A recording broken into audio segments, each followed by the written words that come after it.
Hey everyone, this is Sarah, your appointment setter for today's video. Let me remind you guys na if meron kayong nag-order kayo online ng PSA birth certificate or nagpapa-door to door kayo, no? Dapat make it sure na meron na kayong NSO birth certificate or alam niyo na talagang nakarehistro talaga kayo. Kasi may mga client ako dati na taga Ilocos Sur or Norte, hindi ko yata alam kung talagang saan yun. Kalimutan ko na eh.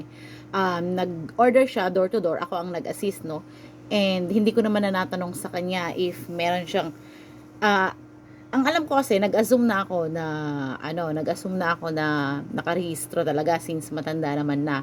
Ayun pala, hindi siya nakarehistro, no? Nung dumating sa kanya at pinador to door niya, nung dumating sa kanya yung PSA, galing sa PSA of course, pero negative, wala siyang birth certificate. Mga mare, hindi siya nakarehistro. So, sayang ang pera nyo because ang worth ng PSA birth certificate per certificate sa PSA is 365, which is sayang naman, di ba? So